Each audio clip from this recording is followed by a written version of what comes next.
Don't get confused when we're talking about exclusive libraries where they only require from you an album at a time. So it's not the same as uploading to stock libraries. That's another thing. When you compose music tracks for libraries that are exclusive or production houses, not marketplaces. These are not marketplaces like Pond5. They only require from you an album. It's usually between 10 tracks or 12 tracks, but usually it's around that amount of music tracks in a particular genre.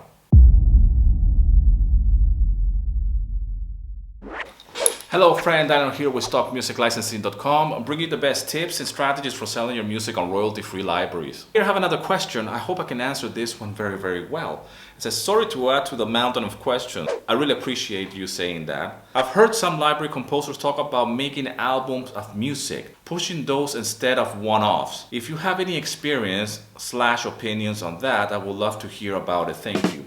What he's talking about is that when you join certain production music libraries, they will ask for an album. Well, that means that you will compose between 10 tracks or more, but usually it's around that length. It's 10 tracks that you will submit to a production library.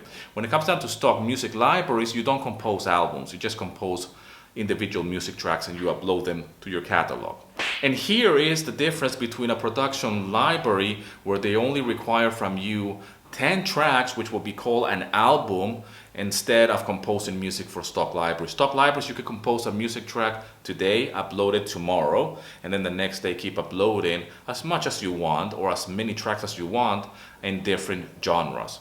Usually when you work with libraries that are exclusive libraries, they will ask for a particular album in a particular genre. For example, they might ask from you to compose a cinematic album, and they will expect from you 10 different tracks in the cinematic genre.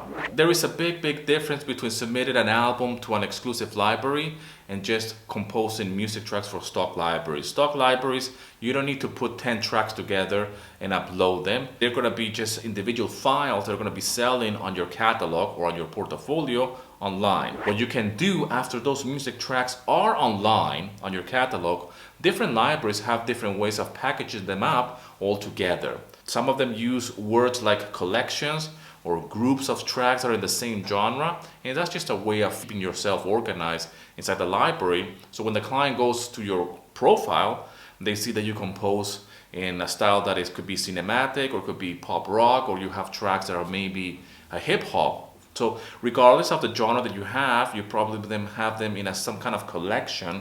Pond5 does this very well, and other libraries do this as well. And they will just kind of like put them all together. So I hope this answers to your question. Don't get confused when we're talking about exclusive libraries where they only require from you an album at a time. And that's another thing. When you compose music tracks for libraries that are exclusive or production houses, not marketplaces. These are not marketplaces like Pond5. They only require from you an album. It's usually between 10 tracks or 12 tracks, but usually it's around that amount of music tracks in a particular genre.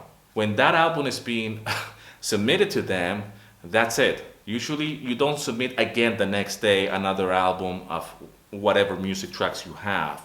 There's usually a time that needs to pass by between submitting albums. First of all, because it's not a marketplace like Pond5, and they will usually just take music from you in drips, if you will. So it will be an album here, an album there, and there's a time lag between the time that you actually submit that album and they are going to take that music from you. So it's not the same as uploading to stock libraries. So I hope this really helps separate how libraries work and how exclusive libraries work, because you can't really approach an exclusive library and say, hey, I have submitted you a hip hop album, and then the next day you're gonna say like, hey, now I've submitted to you another album of, I don't know, heavy metal tracks that I'm doing, or cinematic tracks, and you cannot just flood them like that with album after album. This is a slower process. So I hope this is helpful to you. There is a massive difference between the two libraries, and I wouldn't stress too much about it if you're just starting out. Especially in the beginning, if you want to get started in music licensing, uploading music to Pond5, libraries like Pond5 is the easiest way to get started. And that way you can get familiarized with not only the styles that you're good at, but at the same time have like a body of work online in order to approach these bigger exclusive libraries. I hope this is helpful to you. I love you guys all very, very much. Thank you so much for all the love and support. Download my free guide if you're new to music licensing or to stock libraries like Pond5 and Audio Jungle. Link in the description. And as always, rock and roll, and here's to your success.